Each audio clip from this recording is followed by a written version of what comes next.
आप सभी का एक बार मैं फिर अपने चैनल पर हार्दिक स्वागत करता हूं। आज मैं आप सबके लिए एक इम्पोर्टेंट टॉपिक रीतिकाल लेकर के आया हूं। आप लोग इसे ध्यान से समझें। उत्तर मध्यकाल, अगर बात हम करें उत्तर मध्यकाल की तो इसका दूसरा नाम है रीतिकाल। उत्तर मध्यकाल को ही रीतिकाल कहा जाता है।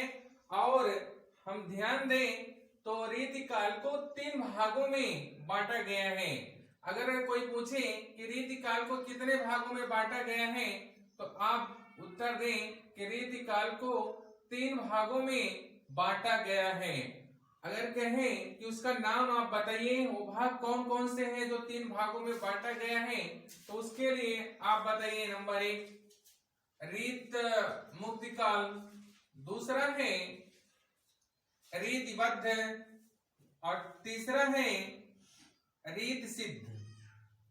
ये 3 भागों में रीतिकाल को विभाजित किया गया है। और अब आप समझें, अगर पेपर में आ जाए कि रीतिकाल के 2 कवियों का नाम लिखे तो आप जितना भी लिखा गया इनमें से 2 का नाम लिख दीजिए। लेकिन एक प्रश्न इस तरह से भी पूछा जा सकता है कि रीति मुक्त काल के इन्हीं 2 कवियों का नाम लिखिए, तो आप लोग बताइए। घनानंद, बोथा, 2 पूछा है तो 2 बता दीजिए। हम आपको 4 यहाँ पर बता रहे हैं, घनानंद, बोथा, आलम, ठाकुर। अगर प्रश्न आता है कि रीतिबद्ध काल के किन्हीं 2 कवियों के नाम लिखिए तो आप बताइए। चिंतामणि, मतीराम, 2 हो गया। और केशवदास भी रीतिबद्ध काल के ही कवि माने जाते हैं। और सबसे इंपॉर्टेंट है रीत सिद्ध काल के किसी एक कवि का नाम बताइए।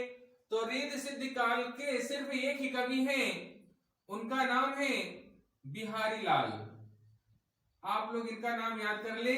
और ये रीत सिद्ध काल के इकलौते कवि माने जाते हैं। और इनकी रचना है सतसई, जो कि बहुत ही फेमस है।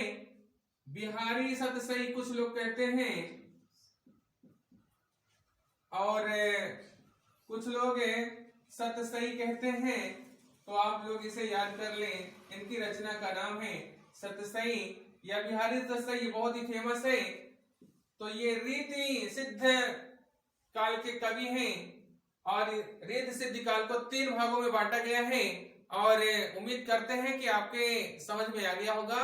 और मैं अपना वीडियो देखने के लिए आप सभी को बहुत बहुत धन्यवाद देता हूं।